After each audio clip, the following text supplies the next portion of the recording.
This week felt appropriate for me to do another audio journal entry where I shared a piece of my story with you guys. This episode was really important to me to do because I have personal experience with an abusive relationship. And I'm not coming on here to share this story for sympathy, for people to feel sorry for me. I share it because I think using our voices in platforms to share stories like this is what matters. And just like everybody else, I'm human and I want to feel connected to. I want other people to hear this story and say, hey, I had this too, and this is my experience, because I don't want to feel alone in it. And I know if I feel that way, then other people feel that way. So I share these journal entries in hopes that it allows us to feel connected when maybe you hear something that I've went through and it makes you feel seen. In my early 20s, I was in a couple-year-long abusive relationship. And you heard me talk to Kyla about this a little bit, where it took me about 3 years after that relationship to come to terms with the fact that I was in an abusive relationship. I had never had any experience with anything like that. My parents are still together.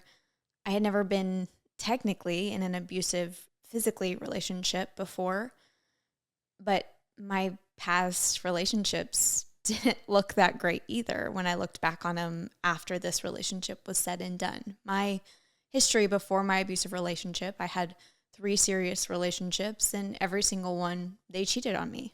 One of them was a little bit more on the controlling side, and they all had things that would resemble a chaotic, not safe relationship for somebody. But none of them were abusive. So I didn't quite understand what was happening to me when I found myself in an abusive relationship. Now, I'm not going to detail from start to finish this entire thing. I'm just going to share some pieces and moments that happened that allowed me to understand and eventually leave and do better for myself. So at the beginning of this relationship, when it first started, he was charming. He was handsome. Everybody loved him. My family, my friends. He did everything right. He wooed me, swept me off my feet. He was romantic. He did everything that a girl would want a partner to do. And so I fell for him quickly. He made me feel safe in the beginning. He made me feel seen. And what I realized was it was him shaping me, understanding me in every way that he could, so one day he could use all of that against me. And that was just the beginning. As our relationship continued is when the emotional abuse started, the control. And he had a problem with alcohol, so that played into this in a much larger picture. But it was often fights, and he was often very emotionally, verbally abusive and would say a lot of aggressive things to me or comment on things that I'm wearing or want to approve of the things that I would post on social media. He would not like half the things we talk about on my main job on the Bobby Bones Show. I'd come home almost 2-3 times a week to a fight. He heard something, saw something, and he didn't like it. There was no trust. It was like he wanted everything to always be wrong, which was a drastic change from the person that I had first started dating. And so it really threw me. I didn't understand what was happening. This was a completely different human being. And as I do, an empath often does, I wanted to fix things. I wanted to make this relationship work. Also because I often felt like with all of my failed relationships that I played such a significant role. Why was I the one always being cheated on? What were all of these things having to do with me? Why was that happening? It had to be a me problem. And so when he had first started doing this, I recall feeling just very vulnerable and like it was my fault. Even though, looking back now, I absolutely know that it was not. I couldn't come to terms with that. That was another thing that took me a while to understand, that this wasn't my fault, that while I was in the relationship and I had things to work on because of that, me being a victim of abuse was not my fault. I can recall the moment when it first started getting physically abusive. He shoved me into the shower, and I kind of thought to myself, oh, well, that's That's not horrible. We just, got in an altercation. And then a few days later, he was acting very aggressive towards my dog, Remy. And anybody who knows me knows that my dog, Remy, is my lifeline. She is my everything. So to see him act that way towards her brought out a different side of me. I started becoming very angry back with him. I wasn't docile. I wasn't blaming myself. I was mad. And him doing that in that moment was the start of the downturn for us. Because then I also remember moments in our relationship. One time we were headed to a dinner and I really wanted to pull over to save this dog that I saw running and dodging traffic. And he was like, no, we have places to be. You can't do this. That's not allowed. And I was like, not allowed? Like, this is who I am. What do you mean not allowed? And he was like, you have to keep driving. And I do something that I wish I didn't do was continue driving. I wish I would have pulled over and tried to save that dog and did what identified for me. But I couldn't. I was at this moment in survival mode. I was just doing whatever I could to keep the peace. And him doing that was another ticker that allowed me to see things and start opening my eyes and understand what was happening. There was another time we were driving on one of the bridges here in Nashville, and there was a water bottle in the car, and he got upset. To me, I have no idea what that reason was, but he got upset, and he opened the water bottle and splashed it all over me. And of course, I was incredibly upset because to my knowledge, I can't remember what I did wrong that had upset him in this moment. And then he yelled at me, get out of the car.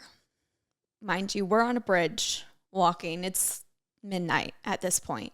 And I got out of the car because I remember I didn't want to be anywhere near him in that moment. And so I was kind of happy that he was kicking me out of the car. But I didn't have any keys with me. I didn't have my own car. How was I going to get home? I had my phone. I could call an Uber, but it was midnight and I'm alone in a dark area of town. And I'm walking on this bridge and he's just driving next to me, berating me, angry at me. And that moment sticks out in my brain as well in our relationship. It was another tick. It was another thing that was going wrong. And at this point, you could listen and say, well, both of those things happened. At that point, why didn't you leave the relationship? That's always a question people who are in abusive relationships get. Why didn't you leave sooner? And he was so good, so manipulative, and so good at controlling and gaslighting every scenario that he always made me feel like it was my fault. Every time we'd get in a fight, it was my fault. Those things would happen and he would twist the story in my head and think that I did something wrong and I would take it. And my brain couldn't compute what was happening. I couldn't understand what was true, what was reality. He was warping it. And so every time we'd get in these fights, he'd come back, he'd bring flowers, there's so many times he did these grand romantic gestures after one of these things happened. And I'm like, okay, this is normal. I didn't know that it wasn't normal. Again, I'd never experienced this before. I have no idea what's happening. It didn't feel right and I didn't feel safe, but I couldn't understand. And there was so much shame in it that I didn't talk to anybody about it. I didn't want to tell anybody that this was happening to me. I was ashamed that I was in this. And anybody who knows me know that I'm also incredibly driven. And so to me, it was a problem to fix. It was something that I had to push forward and do and make better because I was playing a role in this. After that moment happened, and a lot of apologies, it kept progressing past that. And I'll save all the, details of a lot of those incidences. These are the ones that I can remember. There's a lot of things that I blocked out. There's a lot of things that I still can't quite recall, and I'm not sure the true story on. They were bad. One of the moments in the end that I really recall was when he took away my keys and my phone after an argument and was trapping me inside my apartment. He was trying not to let me leave. And At the end, I was really most afraid for Remy, my dog. And I know that sounds crazy to think, well, she's not safe. Why wouldn't she care about her life? But I was in survival mode for her. And honestly, if I didn't have Remy, I don't know if I would have survived in a lot of ways. Because Remy was my motivation for getting out. Seeing her and how she was being treated allowed me to see it from a bigger picture and get out for her. And so when we were arguing and he took away my phone and my keys and he was trying to trap me in my apartment, I had Remy in my arms, which Remy's a 20-pound dog, so it's kind of heavy. But I'm holding her and I'm waiting for a moment, any moment that I have to just get out of the apartment. I didn't have shoes on. I didn't have keys. I didn't have a phone. I didn't care. I just wanted to get out. And when I got out, I didn't even yell for help. And I wish I could tell you why. I wish I could look back on that and be like, why didn't you just go to a door and ask somebody for help? But in my brain, I was already planning my exit, and calling for help and calling the police just felt like a lot of things I wasn't ready to handle. So when I saw my out of the apartment in this moment, I ran outside of the apartment complex, and Remy and I hid in the bushes for 2 hours, just hoping that he would calm down and stop looking for us. I remember him yelling in the parking lot trying to find us, and I didn't really know what was going to happen. And eventually he did calm down. And I remember that night I tried to ask him to leave. I told him I didn't want him around. This happened a lot. There was a lot of times I tried to ask him to leave or give me space, and he never would. So there was a lot of sleepless nights. There was a lot of nights that I slept next to somebody afraid of what was to come. And I don't know if you've ever had to do that, but gosh, I'll take any sleepless night now over that. That feeling of not knowing what's to come. And that was close to the end, that moment, that night. He berated me really badly when I finally came back because I didn't have anywhere to go. And I had support systems. I had wonderful family and friends, but none of them knew any of this was going on. And that's what they do to you. They keep you trapped. They keep you isolated from everybody that you love. They don't want you to spend time with them because you and them should only be spending time together and together with other people. So not only had I not told anybody, but again, I also felt so much shame that I had found myself in this situation. But the night that it finally ended, the night I finally left, I'll never forget because my boss, Bobby, was competing in Dancing with the Stars. And it was the championship night. And we had gotten into my ex and I had gotten into a huge fight over something that was talked about on the show. I think it was comparing the guys, who's the hottest on our show. And he was so mad that I participated in that.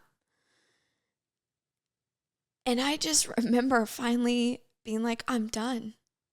I don't care what you say. I don't care. None of this is reality. I had finally gotten the glasses to come off, the trauma bond to break. I had finally broken. And Remy was worth every ounce of fighting for me. And so that night when we got into that fight, I got really lucky because he had a game to go play with some friends. And when he was away at his game, I packed up everything in my apartment that I could in a big suitcase. And thankfully, we were right around Thanksgiving break. So I called a girlfriend. And this girlfriend saved my life. I called her. Without hesitation, she welcomed me and Remy in to stay the night until I could get on a flight that next morning and head home. And I will never be able to repay that friend for what she did for me.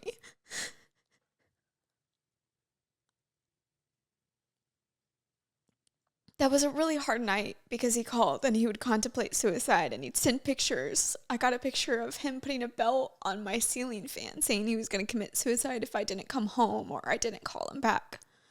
And that friend helped me hold strong and say, you can't do this. Made me turn off my phone. And she kept me safe. She made sure I ate. And then that next morning, I flew home. I told my parents everything. And I asked them to keep Remy for me so I could get out. Because I knew that if Remy was safe, then I could start to focus on me. And find my exit. And I did. After that week break, I came back and there was lots of arguing and lots of scary moments. And a lot of things that I had to do to get him out. But I did. And there's some regret on my side that I never filed for protection against him or charged him. Because I never would want him to do that to anybody else. But I also know what our system looks like when it comes to domestic violence. And I also know that I was still in a lot of shame. And really still dealing with everything that I had just experienced. So in the following weeks, as I ended that relationship and enforced no contact and changed locks and did everything that I possibly could, he was still following me. I'd be out with friends trying to get my mind off things, and he would follow me home from a bar, and he'd be racing his car next to mine. Very erratic, very terrifying. He keyed my car. He was peeking into the windows of my house to see if I was home or if somebody was there with me. And finally, I called his parents and was like, you have to get him to stop or I will file against him. So if that's what you guys would like me to do, I can. And that was the only way I knew how to get him to stop. Because some way or another, he still had a relationship with his family. And they did get him to stop eventually. I haven't spoken to this man since I left. And part of why I bought my house when I did was for safety. It was a new place to live where he hopefully couldn't find me. This is why I have Fort Knox here. And I made friends with my neighbors. People knew what he looked like. So I had community again. And I had my whole support system back after being isolated. And then after that relationship, it took me a really long time to heal. And it's not a relationship that I wish for anybody to ever be in, man or woman.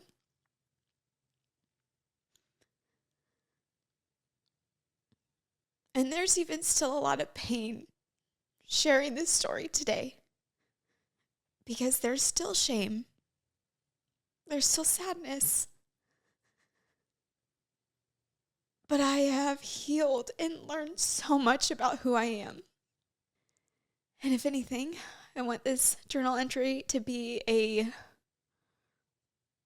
hopeful reminder for people who may find themselves in these situations, that there is a way out, that you should get out, that you will be okay again, that you can be safe, that going to bed every night afraid and in survival mode is not normal and not okay.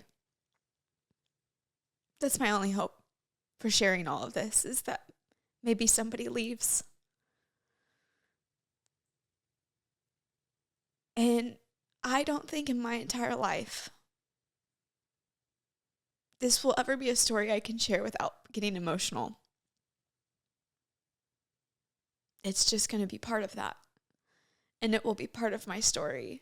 But one that I feel like needs to be heard. My voice needs to be heard. because I don't want anybody to stay in a relationship that is like this. I want people to be safely and securely loved and cared for, because we all deserve that. And I know that there's going to be some people who have a lot to say that I shared the story. And that's okay. I also know there's a lot of people that are not going to understand why I share the story. And that's okay too. But for the people that need to hear it, I hope it finds you. I also want to make something very clear. There is nothing verbal, emotional, or physical abuse that is ever okay in any relationship, friendship, family, relationship. You should always deserve the right to be respected and listened to and understood and dealt with compassion. So if you ever find yourself in these situations and you don't feel like you have support, I hope you reach out to me. I'd rather you feel like you have someone than no one, because I promise you, you do. And there is always a way to get through this, and there's a way to get out. And I want that for anybody who is dealing with this, has dealt with this. I'm also the person who can proudly say here that I am healed.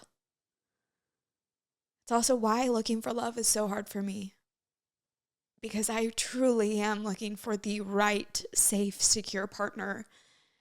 And that is honestly hard to find. It's going to take a special person to trust my heart with. And I've had good experiences recently because of the work that I've done on myself, because of the time, attention, and care I put into healing after this relationship.